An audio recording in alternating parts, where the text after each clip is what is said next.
This is the 2026 Asus ProArt PX13. And while I previously thought that they killed this thing, they actually brought it back this year and faster than ever. But speed isn't everything in a laptop, so is the PX13 actually any good? Let's find out. And please like and subscribe if you like these type of videos.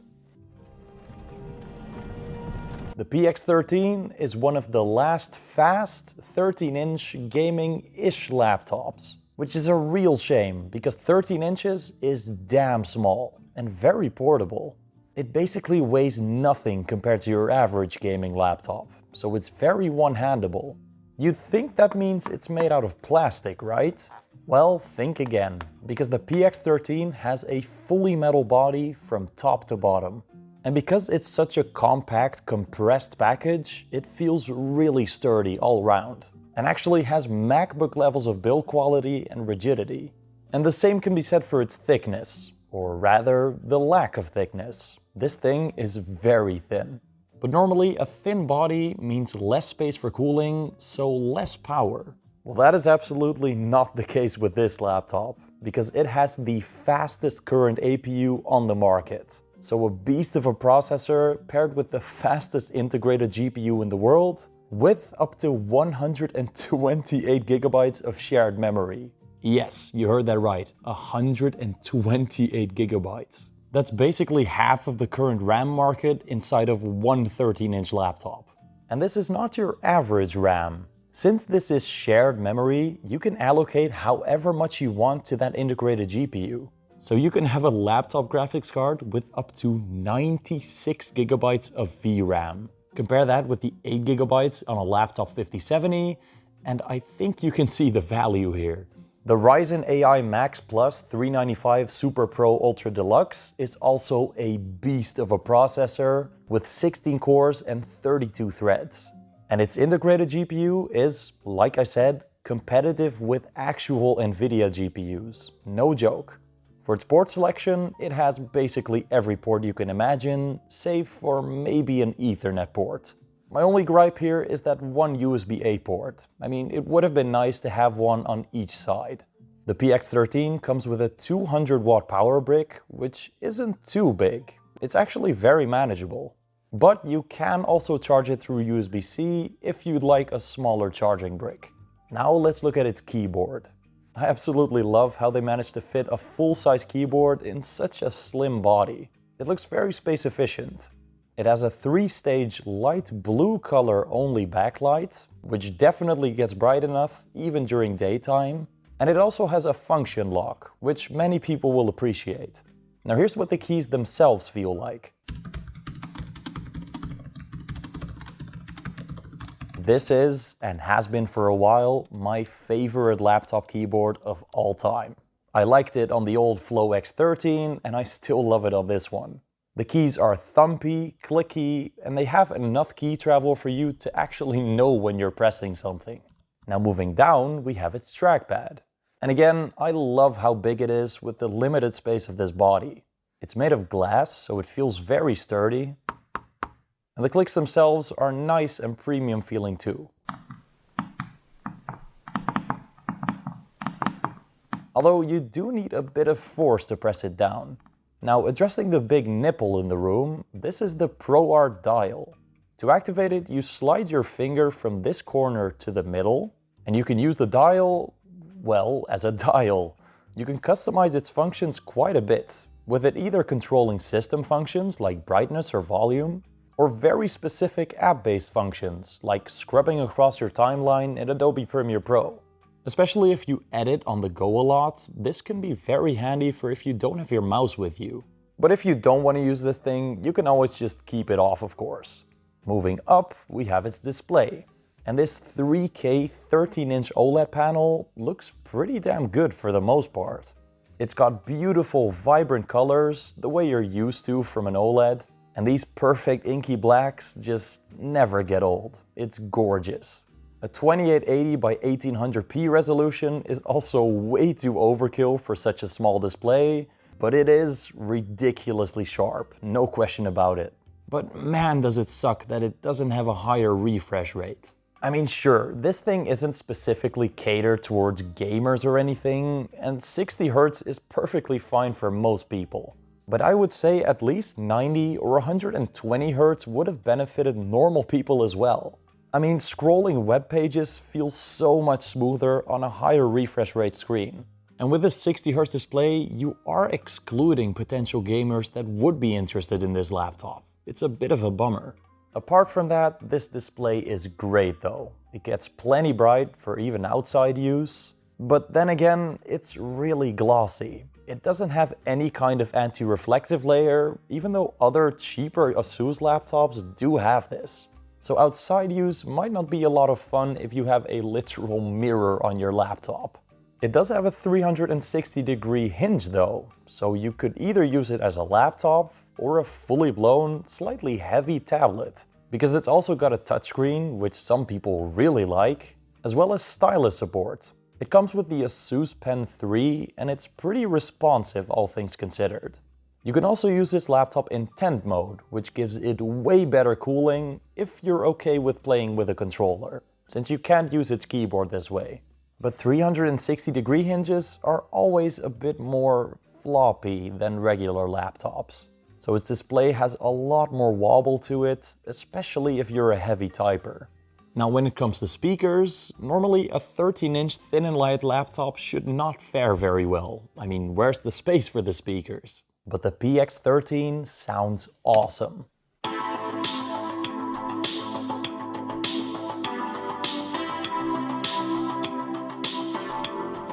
It has a surprising amount of bass to it. It sounds really sharp.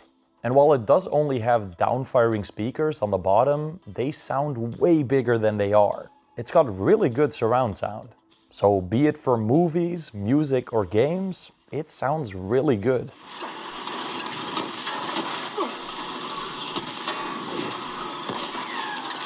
The PX13's camera isn't exactly high res, but it does have very nice colors and contrast. And the microphone is actually really high quality for some reason.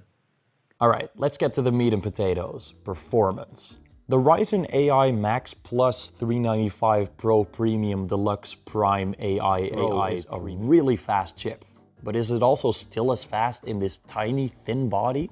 Well, in Cinebench R23, it absolutely is. In both single and multi-core performance, it performs on par with way thicker and bigger gaming laptops that use way more power, which is really impressive. And in 3D Mark TimeSpy, it also performs really well. This AMD iGPU is about on par with a laptop RTX 4060, which is very impressive for integrated graphics. So in benchmarks, it performs really well. But real-world performance is another story. You know what else huge amounts of VRAM can get you? Locally ran AI models. Now why would you use a local AI instead of just ChatGPT? Because those things are very regulated and they don't just allow you to make or say anything. But with a local large language model or image generation AI, you can generate whatever the hell you want, be it text or images. And with up to 96 gigabytes of VRAM, you can basically run every local AI you'd want to. So if you're into that kind of stuff, this tiny 13-inch laptop can do it very well. Now, I know this isn't a gaming laptop, but a lot of people will want to use it for that. And it's also a great opportunity to show what that iGPU can do. So how does it handle actual real games?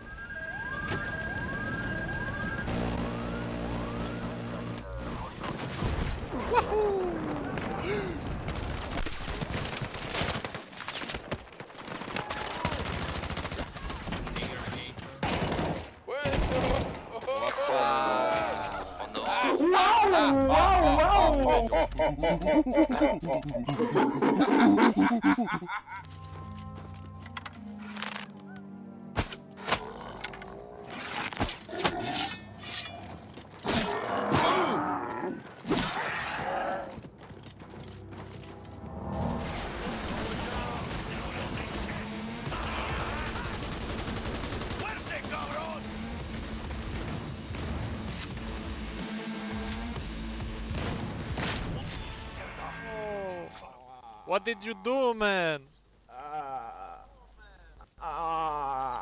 No!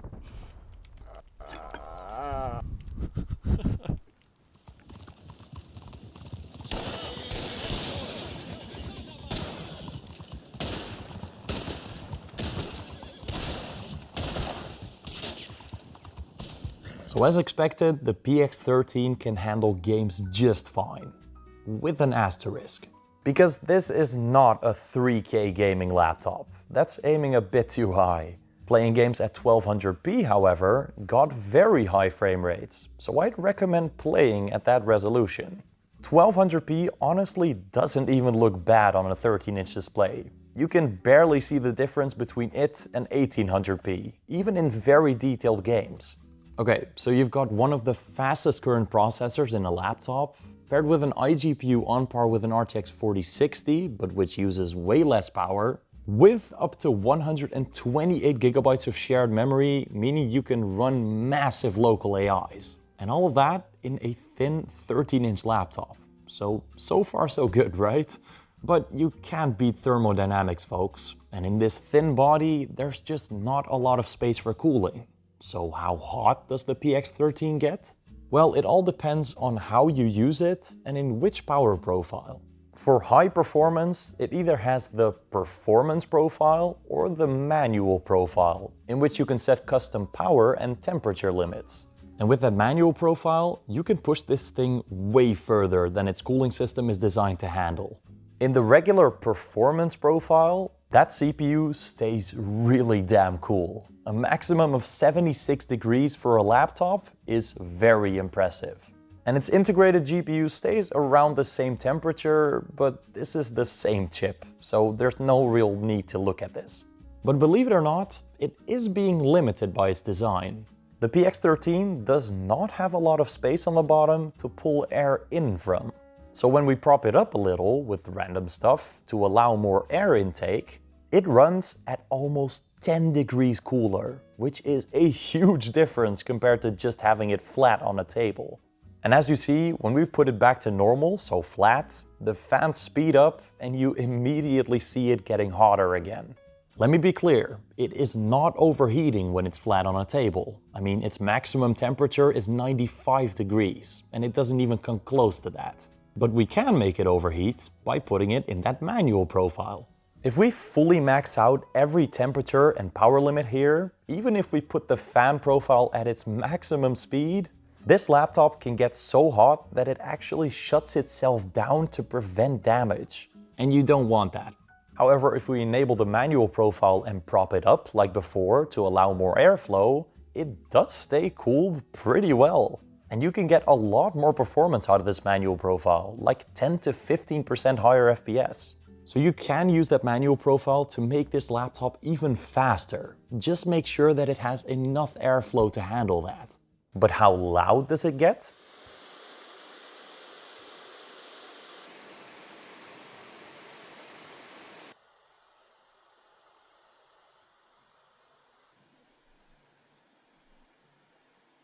It's actually not that loud at all. You can very easily hear a game's audio over that fan noise. And during normal light use, it basically always stays completely silent. Now, in most powerful laptops, a fast CPU paired with a dedicated GPU means a lot of power usage. But this guy only has an integrated GPU and has a very efficient processor. So how long does its battery last? Well, I tested its battery life in two different scenarios, under light use and during gaming. In the light use case, I played a YouTube video until its battery died, with its display at 80% brightness, at 60 Hz, and with the keyboard backlight turned off. And it lasted over 10 hours, which is really long for a Windows laptop. If you're actively doing work on it, that number's likely going to be lower, like 6-7 hours, but that's still a full school day. And it gets even better.